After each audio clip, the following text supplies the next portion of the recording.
Hey, what's up, fam?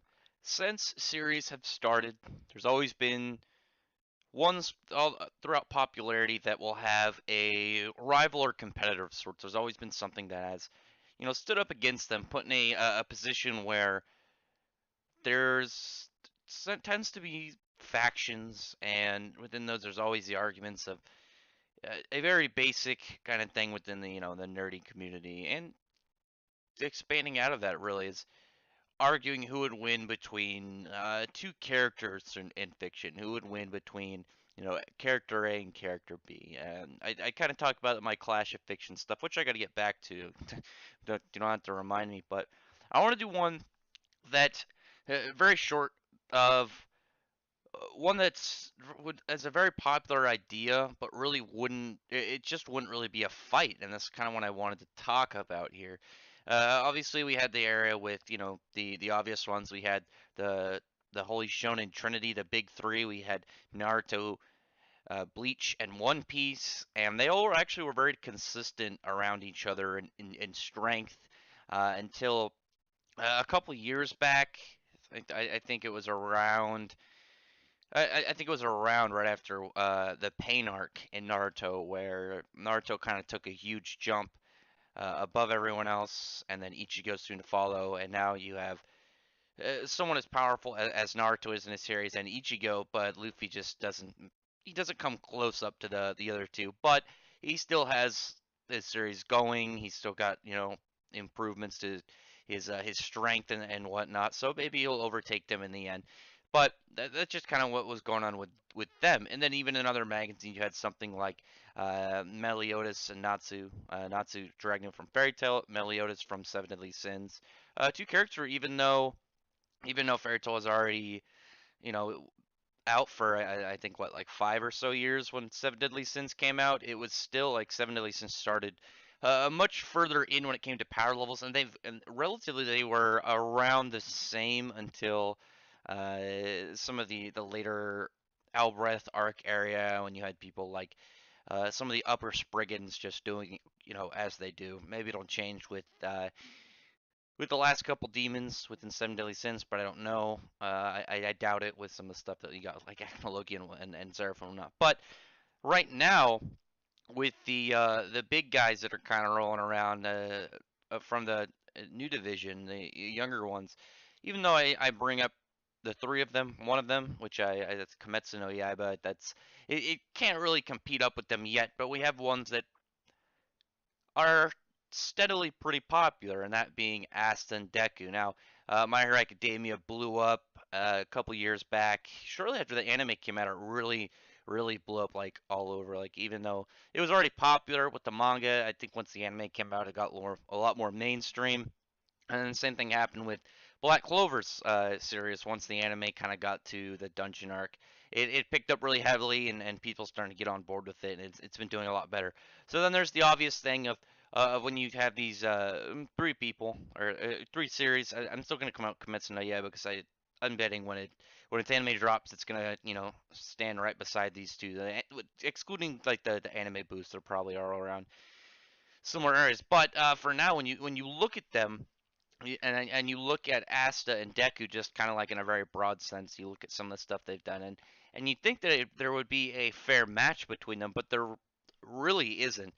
And it comes down to multiple things, but a couple key things are really just the overall heavy kind of indicator of who would win. And not only that, just looking at the scope of where things are going within their series at that.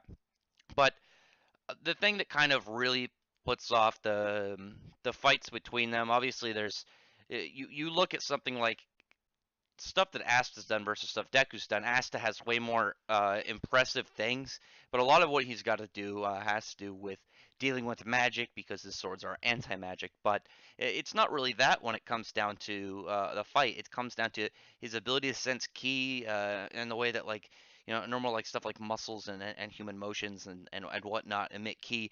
To where Asta has pretty much a clairvoyance, a bit of a precognition to be able to sense people and things. So someone like Deku, who is a straight hand-to-hand fighter, and like the only range he has is his Air Force attacks, which are very small. Like they don't even do remotely close damage to his normal punches, even without putting like I'd say like less than one of his 5% attacks. But it makes a huge gap between Asta and Deku already because it gives Asta that clear edge of being able to tell where the attacks are going to be coming from, be able to time them much better when if he's able to time stuff out from a bigger character is able to at least get the jump on someone like Lick. There's no way that Deku would be able to really kind of get the surprise and jump on him. I mean, it could change if Deku starts to incorporate stuff like specific like ability gear, like he gets some tech and kind of works it into his move set. Maybe somehow gets a second quirk that only complements one for all. You can never really tell unless there's something in there that could give some foreshadowing, or unless there's just like a straight statement about that it's going to happen. But for now, it's really kind of the biggest decider between their fight. But also, I think it comes down to when it you kind of look at their strengths and their stats. They're very similar when it comes to how much like their power output is, but it it's really only for Deku when he goes in his upper limits, like uh, probably like a 50 to 100% is really like Asta's normal damage output. I'd say somewhere between 20 and 50 really is around Asta's normal damage output. Sorry, I gotta correct that. But when you look at something like that and that damage output, when he gets to beyond what he's already been trained for, like Deku just can't really hold himself. He ends up just shattering his limbs, bones, and whatnot, to where he can't really fight too well once he gets to that. Obviously, it's been a while since that's happened to him, but that's because he's controlling it. Any big stuff he would do that would result in this, there's no way he would do without it being a last resort or a game-ending opening. But with the key sensing that Asta has, that the likelihood of that just isn't the case. Whereas if you look at Asta, when he fought someone like Vito, who is physically stronger than Deku by a lot, he was still able to get hit by attacks, keep moving, keep fighting, and just continue what he was doing, even though obviously it was doing considerable damage.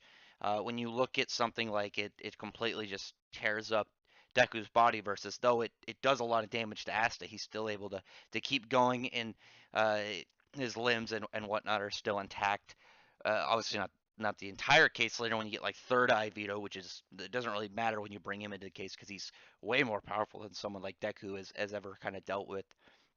But there's also kind of small bits, something like even though that anti-magic wouldn't really do anything to Deku, it would just be, Asta swinging like big heavy swords at him with super strength. When he has something like this, when he can throw one of his swords, essentially like a javelin that it can just come and stab into somebody without them realizing it, and just pierce into them. I mean, something like that would really just kind of kill Deku, like getting a giant hole in his chest or in his face, chopping off an arm, anything like that would just kind of spell the end. Yeah, that wouldn't really be the case. And then also almost as big as the key sensing, and I see the key sensing as the biggest thing between them because it just is such a hard counter to everything Deku can really do. It's just that it's way too much of an advantage. But when you look at some of the most significant stat wise, even though you could look at them and say like the infinite 100% full cal that Deku had when he fought against Overall is very impressive. He's able to punch the very large, like concrete, asphalt, like brick and wood, like meshed together Overhaul, like monster version, like up into the sky, like several hundred feet. And you're like, wow, it's clearly very powerful, very impressive. It's not something he could do on his own. I mean, logically, he could, if getting to this power level, turns him into this form. It's obviously, first off, it's obviously a form. Look at his eyes and the weird hairstyle change in color. But if at the 100%, he would still destroy his limbs doing it. It would still break up his whatever area he's able to attack with, even though it would be able to keep this form until enough is broken that he can't keep going. It's still like a power move, but it's way more limited though, is where I'm going with this. Whereas something when you look at Asta's anti-magic form that he can do on his own, whereas Deku can't use his 100% form. At least he can't knowingly yet. It hasn't been revealed if he's able to achieve at least anything close to that specific power up form. Asta can use his on his own, and it does give him things like flight, like heavily increased speed and strength, and just kind of makes him, uh, a tier above anything Deku has, other than maybe his full 100% form. But then you got to keep in mind, just like looking at it, like this is like a fraction of what Asta is going to be capable. It's only one arm, one wing, one horn, and Deku's meanwhile Deku's at like 100%.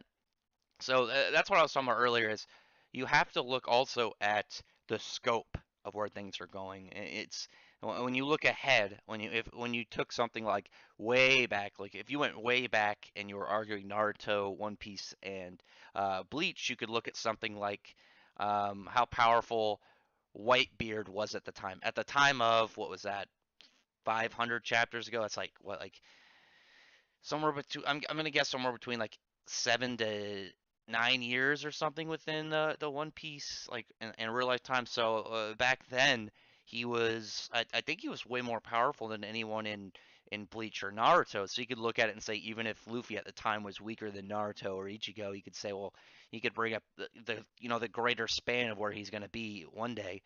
You could it's something to kind of use, but it's obviously not the exact same as where they are currently, and it's more of a fan theory. It's just like a pretty well kind of concrete fan theory. Where when you look at something like where Deku, is projected to be at someone like All Might down the line, but then you look at some of the bigger people in Black Clover, it's just the gap's even bigger. Like All Might is the strongest known hero. We haven't seen obviously the previous All for One or One for All users, and we haven't seen like any other like super ultra big shots. Yeah, that big monster guy that Gran Torino fought. What is his name? Gigantomachia or whatever.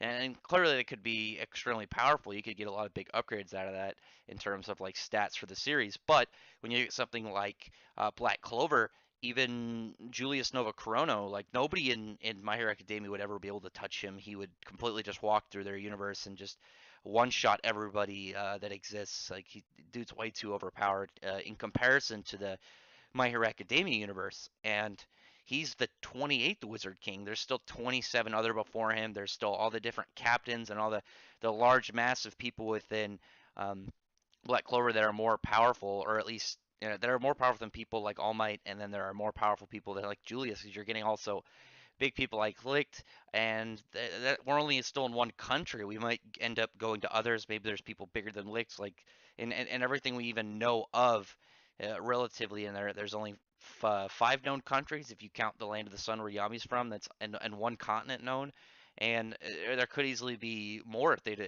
Tabata ends up exploring places outside of the continent they're on. There could even be greater people. It's not as defined as All Might, who's the number one known hero. There's been nobody ranked above him, at least known yet.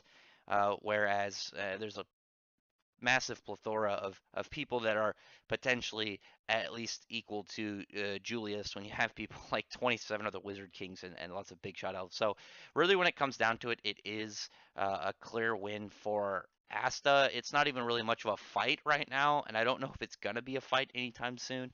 Just the superiority in very important and specific stats between them. I'm not even gonna talk about speed because like it's Black Clover speed versus My Hero Academia speed. That's ridiculous. Like, it's not even come close. Black Clover is so high above it with all of like Lick's light speed stuff, but it's it just kind of leads it into such a huge gap. Like, what are you gonna that the gaps between them is so great. At this rate, though, Kimetsu no Yaiba is going to catch up with My Hero Academia or something. But anyway, I don't want to go on too much of a rant. So if you agree with me and or not, comment below on what you have to say. If you like this, give it a thumbs up. Check out my other videos. Subscribe to the channel. And if you're already subscribed, I appreciate you. But otherwise, thanks very much for listening. Bye.